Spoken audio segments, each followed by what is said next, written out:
रो रहा है। समझ रहे हो नहीं? पाकिस्तान तो रो रहा है। इसलिए बांग्लादेश में जो अनाचार अत्याचार हिंदुओं के ऊपर हो रहा है, याद रखना ये उनका बौखलापन है।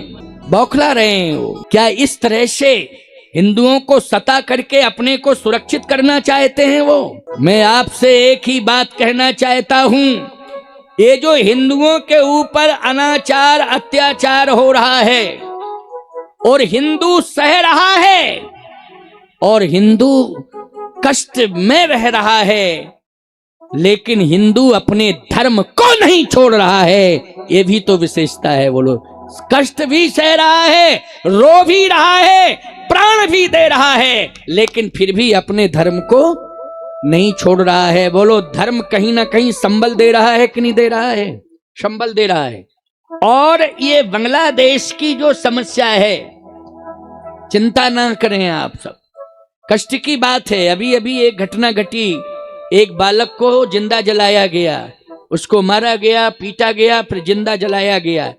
ये वीडियो वायरल हुआ है, सबने देखा है, बड़ा अनाचार अत्याचार हो रहा है। लेकिन मैं एक बात कहना चाहता हूं, सुन लो कान खोल करके। अगर ये अनाचार अत्याचार होता रहा तो आप ऐसा मत सोचना कि हिंदू क्या करेगा। हिंदू इसी तरह मरता रहेगा, हिंदू इसी तरह से प्राण गंवाता रहेगा, हिंदू इसी तरह से आपदाओं से जूझता रहेगा। कभी इसकी समस्या का समाधान होगा? तो मैं विश्वास के साथ कह रहा हूं, ये बांग्लादेश के और पाकिस्तान के पाप का घड़ा भर गया है, अब ये फूटने वाला है, इनका अस्तित्व समाप्त होने वाला है। हिंदुओं की ये मौत, हिंदुओं की बलिदानी व्यर्थ नहीं जाएगी, याद रखना, व्यर्थ नहीं जाएगी।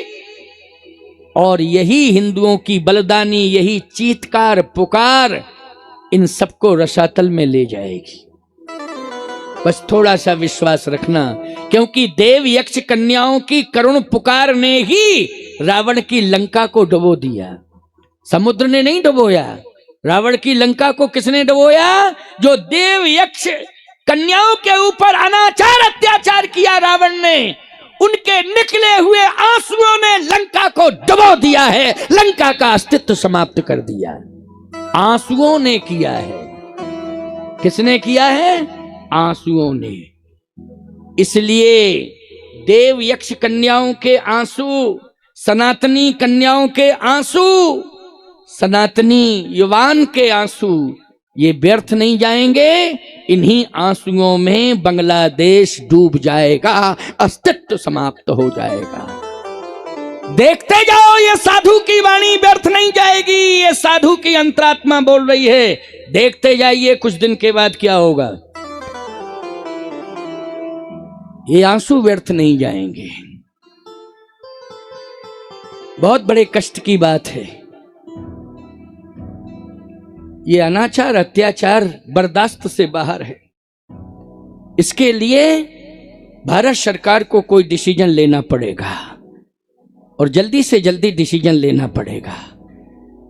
पहला डिसीजन तो ये लेना पड़ेगा कि जितने बांग्लादेश से घुसपैठी भारत में आए हैं उनको निकाल के बाहर करो, निकालो इनको यहां से।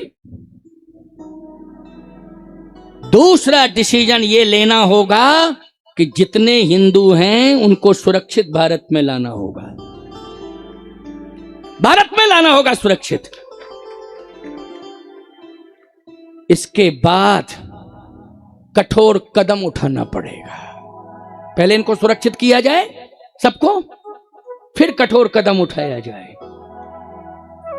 लेकिन मेरी अंतरात्मा जो कह रही है कि पाप का घड़ा भर चुका है और वो फूटने वाला है, क्योंकि मैंने तो पुराण शास्त्र पढ़े हैं, सब परिणामों पर भी देखा है, विचार किया है, इसलिए मैं इस बात को कह रहा हूं। इसलिए भैया विश्वास रखो, थोड़ा ही समय और लगेगा, ये अनाचार अत्याचार का पर्दाफाश हो जाएगा और हिंदुओं को न्याय मिलेगा, मिलेगा, मिलेगा। जैसे भारत में राम जन्मभूमि को न्याय मिल गया और रामलला बैठ गए हैं और हमारा अस्तित्व सुरक्षित हो गया। ऐसे ही हिंदुओं को भी न्याय मिलेगा मिलेगा मिलेगा। थोड़ा इंतजार करना पड़ेगा। राम जन्मभूमि के पीछे भी बलिदानी हुई कि नहीं हुई? बोलो, हजारों की बलिदानी हुई कि नहीं हुई? एक ही बार में हमारे निर्मोही अखाड़े के 700 साधु एक ही दिन में शहीद हुए थे। एक ही दिन में 700, हमारे पास रिकॉर्ड है निर्मोही अखाड़े का। 700 साधु एक ही दिन में राम जन्मभूमि पर बलिदानी दिए थे। लाखों भक्त, लाखों संत, बोलो बलिदानी दिए कि नहीं दिए? लेकिन सफलता मिली कि नहीं मिली? बोलो जल्दी। बलिदानी व्यर्थ गई क्या? वो बलिदानी व्यर्थ नहीं गई, सफलता मिली। आज दिव्य भव्य राम मंदिर में रामलला विराजमान हो गए। विराजमान कि नहीं हो गए? इसलिए बांग्लादेश के हिंदुओं, तुम धर्म नहीं छोड़ रहे हो, हिंदू धर्म सनातन धर्म को अपना रहे हो, मरने के लिए तैयार हो, लेकिन अपना धर्म छोड़ने के लिए तैयार नहीं हो। और मरते मरते एक ही बात कहते हैं वो, कर दो कत्ल खुशी से कुछ भी उजर नहीं है, प्यारा है अपना धर्म जितना ये सिर नहीं है। हम सिर कटा सकते हैं लेकिन धर्म नहीं बदल सकते हैं। हम धर्म के हैं, सनातन के, रहेंगे सनातन के और सनातन में ही मरेंगे। हम धर्म नहीं छोड़ेंगे अपना। इसलिए वो पाप का घड़ा भर रहा है, भर गया है, अब बस फूटना शेष रह गया है। चिंता मत करो, समस्या का समाधान होगा। लेकिन जिन हिंदुओं ने प्राण गंवाए हैं, मैं आज इस मंच से उन्हें श्रद्धांजलि देता हूं, क्योंकि हमारे धर्म के कारण ना प्राण गंवाए हैं। बोलो भाई, धर्म के कारण प्राण गंवाए। आज मैं इस मंच से, आस्था के मानस भवन से, उन सभी हिंदुओं ने जिन्होंने प्राण गंवाए हैं, बहन बेटियों ने प्राण गंवाए हैं, आज हम इस मंच से प्रभु श्री राम और राम के चरित्र, रामचरितमानस ग्रंथ के सामने आज उन्हें श्रद्धांजलि दे रहा हूं। प्रभु राम उनकी आत्मा को शांति दें, अपने चरणों में उन्हें स्थान दें, ये मैं प्रार्थना कर रहा हूं, प्रभु से प्रार्थना कर रहा हूं। अभी अभी लंका का उदाहरण दिया ना मैंने, देव यक्ष गंधर्व किन्नर नाग कुमार जीत बरी निज बाहुबल बहु सुंदर बर, नार अनाचार अत्याचार किया देव यक्ष कन्याओं का अपहरण करके। जो आज बांग्लादेश में हो रहा, पाकिस्तान में हो रहा है, वही तो रावण ने किया था, वही किया था रावण ने। लेकिन अंत में परिणाम क्या निकला? रहा ना कोई कुल रोवन हारा, कोई कुल में रोने वाला नहीं रहा। बोलो, रहा क्या कुल में? कोई कुल में रोने वाला नहीं। वो तो विभीषण यहाँ चलाया, राम जी की शरणागति ले ली, भगवान की शरण में आ गया, तो उसने स्पष्ट कहा कि हम रावण के भाई, भले ही कोई भी कहे, चाहे सुग्रीव जी कहें, चाहे रामादल में कोई बंदर कहे कि रावण का भाई आया, रावण का भाई आया, लेकिन हनुमान जी से पूछो इन्होंने मुझे क्या बनाया? तब हनुमंत कहा, सुन भ्राता देखी चहु जानकी माता। पूछो हनुमान जी से, इन्होंने मुझे भाई बना लिया, तो हम हनुमान के भाई हैं, हनुमान हमारे भाई हैं। भाड़ में जाए वे भाई, छोड़ छाड़ के हम चले आए, भाड़ में जाएं। तो बाल बच्चे छोड़ करके क्यों आए? वहीं त्रिजटा रह गई, वहीं तेरी पत्नी रह गई, वहीं त्रिजटा पुत्री रह गई, वहीं तेरा परिवार रह गया, तू तो चला आया। उनका क्या हाल हो रहा होगा? कितनी यातनाएं मिलेंगी तेरी पत्नी को, कितनी यातनाएं मिलेंगी तेरी पुत्री को, कितनी यातनाएं मिलेंगी विभीषण तेरे पुत्र को। तू तो चला आया, लेकिन उनका क्या हाल होगा? उन दुष्टों के बीच में न जाने उनको कितने प्रकार की यातनाएं दी जाएंगी। क्यों भाई, यही तो कल्पना की जाती है ना।